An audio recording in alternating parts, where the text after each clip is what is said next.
Buenos días, estimada audiencia. Mi nombre es Francisco Miguel Castro y el día de hoy vamos a continuar con lo que sería el tema de sistema motor y sensitivo, su exploración física y la integración con algunos síndromes. En lo que respecta a mí, yo hablaré sobre el sistema motor y en los tópicos que veremos será un repaso rápido a lo que sería la anatomía y un poco de su funcionalidad, principalmente el área motora. Así luego pasaremos a lo que sería la exploración física del sistema motor y por último la integración con algunos síndromes. Primero veremos la división del área motora, que es importante. El área motora se dividirá en tres partes principales: una corteza motora primaria, un área premotora y un área motora complementaria. La corteza motora primaria se encuentra delante del surco central o cisura de Ronaldo y por encima, de manera más lateral, a la cisura de Silvio. Esta va a contener, como veremos en diapositivas más adelante, un mapa topográfico de los núcleos de los músculos que inerma, o más específicamente de grupos de núcleo, porque veremos que este va a ser la función principal de contracción muscular. Iniciando de manera más lateral inferior, encontraremos lo que sería, como vemos en la imagen, los músculos de la boca, cara, manos, subiendo así hasta la parte más superior, donde encontraríamos los músculos del tronco, llegando hasta las extremidades más profundas en los dedos del pie. La estimulación de cualquiera de estas zonas, como ya he comentado, estimula un músculo o un grupo de músculos en específico, esto mediante un sistema de patrones. Luego pasaríamos a lo que sería el área premotora, que va a tener una extensión de 1 a 3 centímetros por delante de la corteza motora primaria. Su distribución topográfica va a ser casi igual a lo que sería la corteza motora primaria y va a tener esta la función de crear movimientos y organizar patrones. Esto mediante la creación de una imagen y en la zona posterior que se va a encontrar cercana a lo que sería la corteza motora primaria, las neuronas de esta zona se van a excitar y van a enviar señales a lo que sería grupos específicos de la corteza motora primaria, haciendo así lo que sería un proceso de retroalimentación. Continuando, tenemos lo que sería en la misma zona de la corteza premotora a lo que son las neuronas reflejas. Esto lo describe Guyton como unas neuronas que van a servir para replicar conductas y que se observan incluso en el seguimiento de órdenes. Se cree que están implicadas en el aprendizaje por imitación y la combinación de esta corteza con la corteza motora primaria y los ganglios basales servirán como un complejo de acción en el aprendizaje de patrones y su aplicación. Luego tenemos la corteza motora de suplementación, que se extiende desde la cisura longitudinal, que sería la del medio, la más grande, a un poco más superior, como vemos en la imagen. Su papel principal es una modulación bilateral. Esto quiere decir que el estímulo de cualquier parte, ya sea izquierda o derecha, va a dar una estimulación de manera bilateral en ambos lados. Funciona en combinación con el área premotora para principalmente regular los movimientos posturales del cuerpo, resaltando la posición de la cabeza, ojos y cuellos. Es principalmente quien se encarga junto con el área del área premotora de la coordinación de los movimientos de la postura, que veremos más adelante cómo se van a controlar. Aquí tenemos lo que sería el mapa que les había comentado de la corteza motora primaria, donde vemos que donde está la zona de la boca sería una zona más lateral y el mapa topográfico que se crea va subiendo hasta llegar a una zona de la cisura longitudinal que sería más medial, llegando hasta lo que sería el control de los músculos del dedo del pie. Y como les he comentado anteriormente, la estimulación de ciertas zonas puede o bien generar la contracción de un músculo específico o de un grupo específico para un movimiento, lo que denominaríamos un patrón de movimiento. Por último, también se menciona que hay áreas especializadas. Entre las encontramos un área de Broca, que se va a denominar esta el área del lenguaje. Esta área de Broca, si se lesiona, provocaría que la persona sí va a poder emitir palabras, pero van a ser sonidos descoordinados. Tiene una íntima relación con un centro de modulación respiratoria, según mencionaba Guyton, pero lo principal es que su lesión va a generar lo que sería una pronunciación que no queremos hacer de palabras. En específico se pueden decir letras como, bueno, palabras como sí o no, pero no más que eso. Luego tendríamos lo que sería el campo de movimientos oculares, que su lesión se va a relacionar con una falta de enfoque hacia los objetos que nosotros queremos. Va a prácticamente paralizar los movimientos oculares y no podremos enfocar lo que serían ciertos objetos. Luego teníamos el área de rotación de la cabeza, que esta está íntimamente relacionada con el de movimientos oculares y sirve para dirigir la cabeza hacia los objetos. Por último tenemos un área para las habilidades manuales, que está ubicada estrechamente por enfrente de la corteza motora primaria. Si esta se lesiona, causa algo denominado apraxia motora, que va a hacer que los movimientos finos de la mano se vuelvan más descoordinados. Una vez visto lo que sería las áreas de control de toda la corteza motora, podemos pasar a lo que sería a las vías principales. Dentro de las vías principales vamos a encontrar de dos tipos: las piramidales, o bueno, una única piramidal que va a ser la vía córtico-espinal, y vías extrapiramidales. Dentro de la vía córtico-espinal vamos a encontrar el fascículo córtico-espinal, que es el principal en coordinar los movimientos motores. Esta va a contener axones procedentes de neuronas ubicadas en el área motora, premotora y suplementaria. Así como también, aunque es sorprendente, la corteza sensitiva va a ser la principal que va a enviar señales mediante estos axones. En concreto, un 40% saldrán de esta corteza sensitiva. En lo que sería la corteza motora primaria van a salir un 30%, y entre la premotora y la complementaria otro 30%. El recorrido que llevará este fascículo corticoespinal va a ser que saldrá de la corteza y atravesará el brazo posterior de la cápsula interna, donde se encuentran los núcleos basales.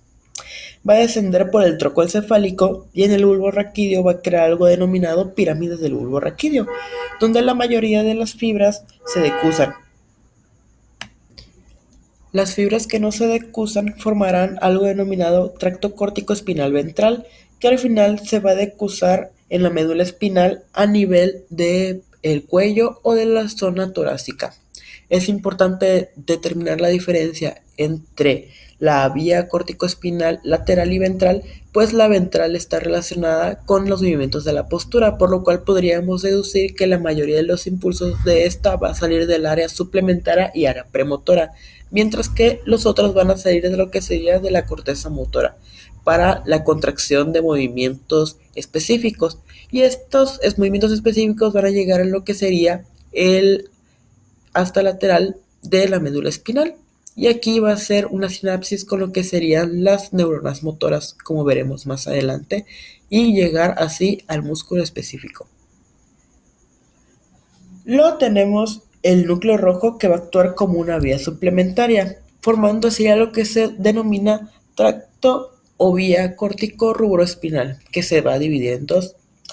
Pero bueno, el núcleo rojo, al actuar como una vía suplementaria, va a recibir señales de las vías córtico-rúbrica, que esto va a ser de la corteza al núcleo rojo, y de esta va a ser sinapsis en células grandes parecidas a algo que se denominan células de Betz, que se van a encontrar principalmente en la corteza motora, y al hacer sinapsis acá, que se van a encontrar en el núcleo magno, pues van a dar origen a lo que sería el fascículo rubroespinal, que ya va a llegar a zonas laterales de la médula espinal, al igual que lo que sería la vía córtico-espinal lateral.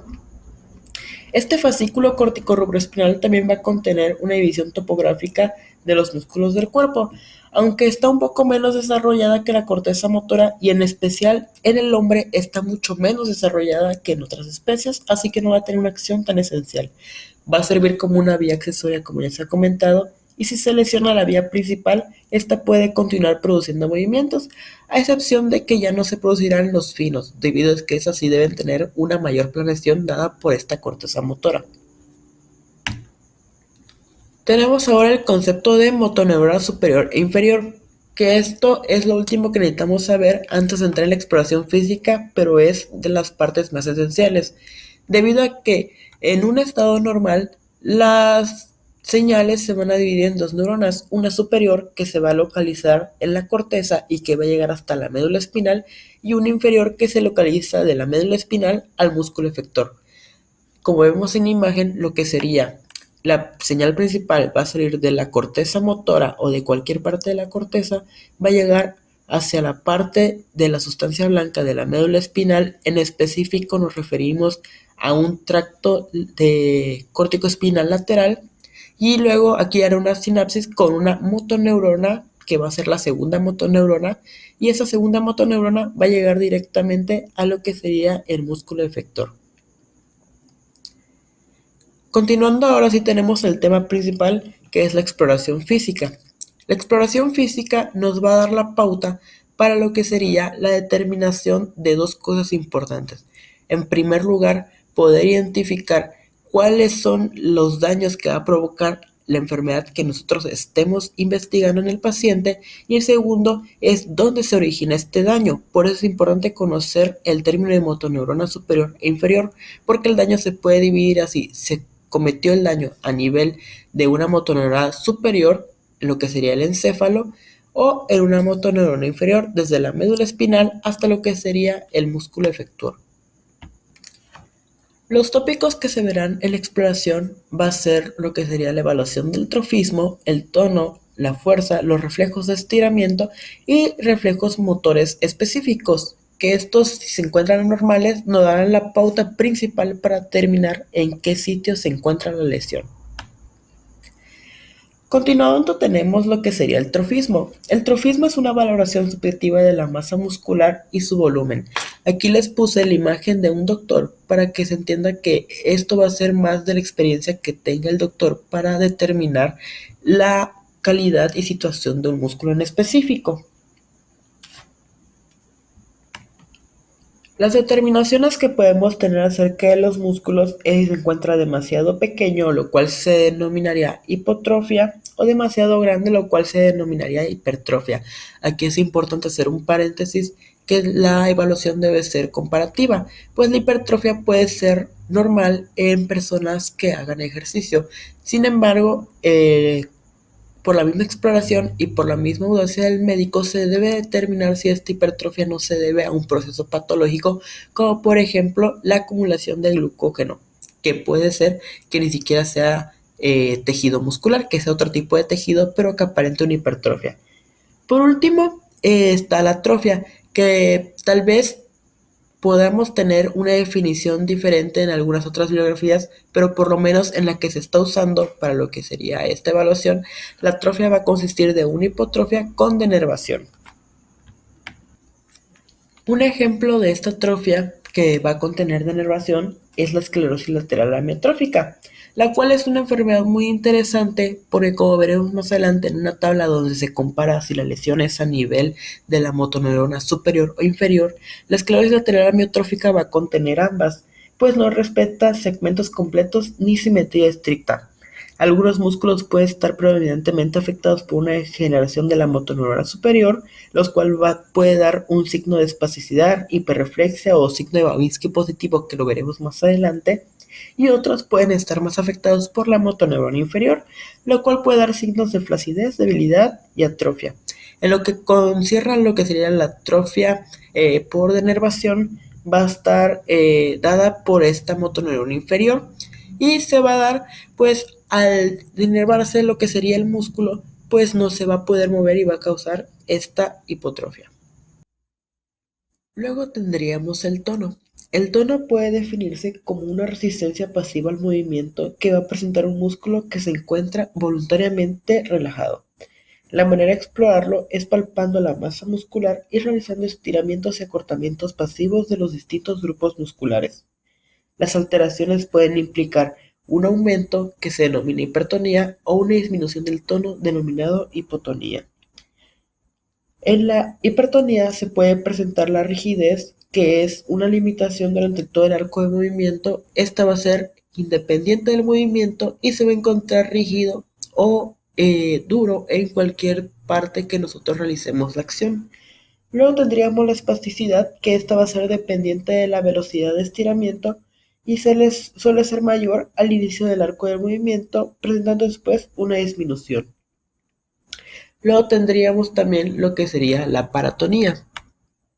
La paratonía va a ser un aumento del tono muscular que va a variar con el grado de cooperación del paciente. Sin embargo, este es inconsciente y no intencional, debido a que entre sus características clínicas se va a relacionar principalmente con pacientes con un deterioro cognitivo o demencia.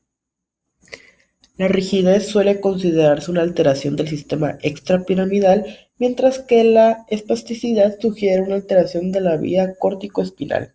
La hipotonía suele presentarse en lesiones del sistema nervioso periférico, como neuropatías periféricas.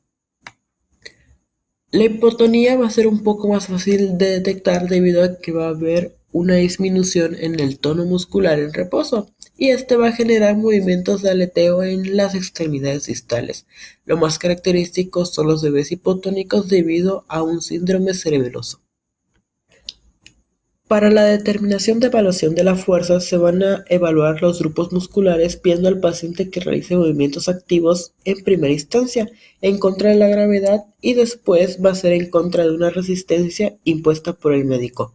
Para esto lo más característico es usar la escala de Daniels, que también se va a denominar escala MCR, es la que encontramos en esta zona. La escala de Daniels va a permitir estandarizar la valoración de la fuerza de los músculos voluntarios de manera clínica, basándose en su capacidad del paciente para generar un movimiento en contra de la gravedad y contra la resistencia, como se ha comentado anteriormente, que será evaluado. Su fundamento radica en que los músculos que no se activan de manera binaria, contracción o relajación, sino que se van a presentar grados de fuerza que reflejan la integridad de las vías motoras superiores e inferiores, así como del propio músculo y de su unidad motora, siendo este una parte más consciente que inconsciente, debido a que el paciente va a determinar la fuerza con la que la da y su dirección. En este caso se valorará únicamente la fuerza. Como se nota en la tabla, habrán 6 grados de evaluación, siendo la ausencia de contracción un nivel 0 y una fuerza normal que daría un estado fisiológico normal de movimiento en un nivel 5. Debido a que por el tiempo de la consulta no se podrá evaluar todos los músculos correspondientes a todo el cuerpo humano, se evaluarán grupos musculares o músculos específicos, principalmente de las extremidades. En las extremidades superiores se evaluarán principalmente el bíceps y el tríceps, mientras que en las inferiores serán los isquiotibiales, cuádriceps, bíceps semimembranoso y tendinoso. Esto para hacer los principales movimientos en esas extremidades. Siguiendo con la evaluación de la fuerza, también se van a encontrar diferentes tipos de maniobras. En estas encontramos dos principales: la maniobra de Mingazzini, que se va a dividir para extremidades superiores e inferiores, y la maniobra de Barré, que va a ser únicamente para extremidades inferiores. Cabe aclarar que algunas bibliografías difieren sobre el nombre de estas, pero su teoría es prácticamente la misma, siendo la maniobra de Mingazzini para extremidades superiores una en la cual va a consistir que la persona va a elevar sus brazos a una altura de lo que sería el corazón y los va a mantener el mayor tiempo que sea posible. El lugar de la lesión se va a determinar por el brazo que baje con mayor velocidad, debido a que la persona no va a aguantar tenerlos de esa manera. Luego tendríamos la maniobra de Mingazzini para extremidades inferiores. En esta maniobra lo que se va a evaluar va a ser la fuerza de los cuádriceps y glúteos, y se va a pedir al paciente que se recueste en la camilla y levante las piernas en un nivel de 90 grados y luego las doble de nuevo en 90 grados, como se ve en lo que sería la imagen. Se le va a pedir que las mantenga así el mayor tiempo posible, que normalmente es mayor de 10 a 15 segundos, y la incapacidad de hacer esto nos va a demostrar que existe en efecto una miopatía. También teníamos la maniobra de Barré, que esta va a ser en posición hacia abajo del paciente y va a evaluar prácticamente lo mismo. Luego tendremos los reflejos de estiramientos, que estos van a evaluar lo que sería una función de la motoneurona inferior. Tendremos dos principales que va a evaluar las extremidades superiores, que va a ser el reflejo del bíceps, que esta va a tener lo que sería un recorrido del reflejo que va a iniciar con la percusión sobre el tendón del bíceps que va a estar en la fosa antecubital, y esto va a provocar un estiramiento del músculo que a su vez va a activar los usos musculares de las fibras aferentes. Estas fibras van a viajar por el neuromúsculo cutáneo hasta la médula espinal, que es aproximadamente del segmento C5 a C6, y va a hacer sinapsis con una neurona monosináptica directa en motoneuronas alfas del bíceps en el asta anterior. Luego se va a dar una salida a la señal motora por el neuromúsculo cutáneo, generando lo que sería la contracción del bíceps y la flexión del codo. Si hay una falta o ausencia de este reflejo que se denominaría arreflexia, nos puede indicar un daño en lo que sería la motoneurona inferior. Luego tendríamos el reflejo del tríceps, que este se va a ubicar principalmente en el tríceps braquial, que va a ser el extensor del codo. Al hacerse una percusión sobre el tendón del tríceps, que va a ser posterior al olecranon, va a generar un estiramiento del músculo, que se va a dar mediante una activación de usos musculares y de las fibras aferentes, que en este caso van a llegar a C6 de C7. Se va a hacer una sinapsis monosináptica con motoneuronas alfas del tríceps del asta anterior y va a dar una salida de la señal motora por el nervio radial. La contracción del bíceps se va a dar con una extensión del codo. En la evaluación de reflejos específicos vamos a iniciar con una de las más importantes, que es el reflejo de Babinski, que de seguro ya muchos conocen. El reflejo de Babinski o signo de Babinski va a ser un indicador clásico de lesión de la motoneurona superior. Normalmente cuando se estimula la planta del pie, los dedos responden con flexor plantar, gracias a que la corteza motor y las vías corticoespinales van a ejercer una inhibición descendente sobre los reflejos primitivos presentes desde el nacimiento. Recordemos que este reflejo va a ser normal, que se considera patológico ya a nivel de un adulto, va a ser normal lo que serían los niños, cuando en vez de ser flexor va a ser extensor plantar. Sin embargo, este reflejo va a desaparecer de manera natural entre los primeros 12 a 24 meses. Esta inhibición va a evitar que se active el patrón extensor del dedo gordo, como ya se ha comentado, que es característico de los recién nacidos. Cuando existe una lesión de la motoneurona superior, ya sea en la corteza o en las vías corticoespinales, se va a perder esta inhibición. Como consecuencia, los reflejos primitivos van a reaparecer, y al estimular la planta del pie, el dedo gordo se va a extender hacia arriba en lugar de flexionarse, lo que va a constituir a un signo de Babinski positivo y va a determinar una patología a nivel de la motoneurona superior. A diferencia de lo que serían los reflejos monosinápticos, como lo son los del bíceps y el tríceps, que dependen directamente de la integridad de una motoneurona inferior y de nervios periféricos, una lesión de la motoneurona superior no va a interrumpir estas vías monosinápticas. Más bien, al eliminar la inhibición descendente, los reflejos van a tender a estar aumentados. Por ello, la presencia de Babinski positivo va a indicar un daño en la motoneurona superior. La ausencia de reflejos miotáticos van a señalar una lesión en la motoneurona inferior o en un nervio periférico. En resumen, Babinski va a reflejar la desinhibición de reflejos primitivos por un daño en una parte del encéfalo, ya sea del fascículo córtico-espinal. Por último, tendríamos otro reflejo, que es el reflejo rotuliano, que este también va a evaluar lo que sería la integridad de las motoneuronas inferiores, específicamente de las que se encuentran a nivel de L2 y L4. Pues va a incluir lo que sería una motoneurona inferior del nervio femoral y del cuádriceps. Su ausencia va a sugerir pues la lesión, ya sea esta motoneurona inferior o un nervio periférico, mientras que la presencia exagerada va a hacer lo que sería una hiperreflexia, que va a sugerir una lesión a nivel de las motoneuronas superiores. Por último, tendríamos una de las partes más importantes de esa exposición, que son los criterios para identificar el sitio de la lesión, que hemos estado mencionando. Se va a encontrar tanto en la motoneurona superior o inferior, o en ambas, como hemos visto en lo que sería la esclerosis lateral amiotrófica.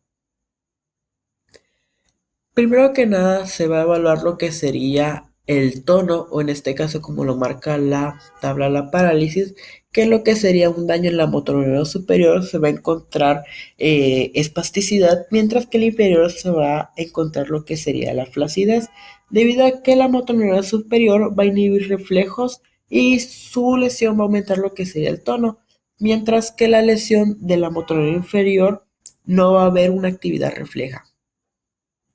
Continuando con lo que sería la atrofia, va a ser mucho más marcada en lo que sería el daño en la motoneural inferior y va a ser mucho más precoz porque esto se va a deber a una denervación, a diferencia de lo que sería el daño de la superior debido a que se va a dar por desuso.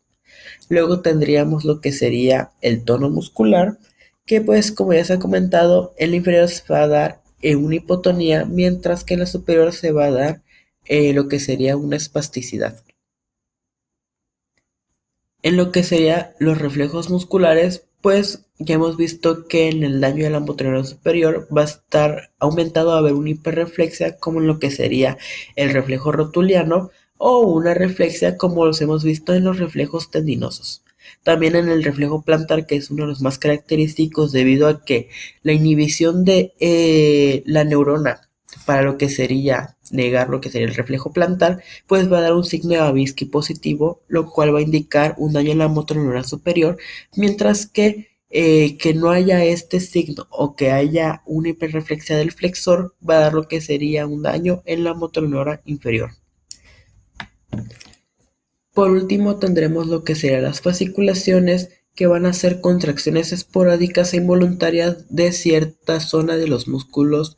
eh, Se va a encontrar lo que sería ausente en el daño a la motoneural superior y presente en el daño a la motoneural inferior. Esto debido a que la degradación de los axones mielínicos de la motoneural inferior, específicamente los que llegan al músculo, pues van a estar desencadenando potenciales de acción sin un control autónomo. Por último, tendríamos lo que sería una correlación clínica con lo que sería la Corea de Huntington.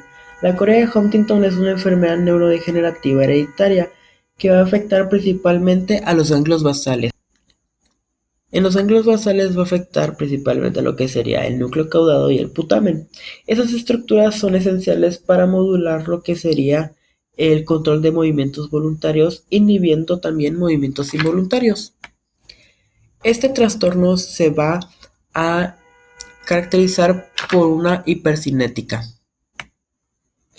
Acerca de los ganglios basales, estos van a tener una función conectiva y de mayor planeación para la realización de movimientos en deportes, esto haciendo una diferencia clara con lo que sería la corteza suplementaria y la corteza premotora.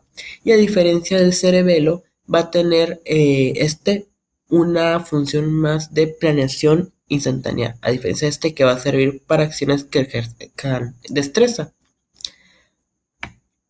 Luego tendríamos los circuitos y las lesiones, donde principalmente se va a estar dando una retroalimentación con lo que serían las cortezas motoras y a su vez las lesiones de cada una de los núcleos de los ganglios de la base va a causar diferentes patologías. Entonces encontramos que una lesión en el globo pálido va a provocar movimientos de contorsión, en el subtálamo movimientos de contractibilidad en una extremidad, que se va a denominar esto hemivalismo.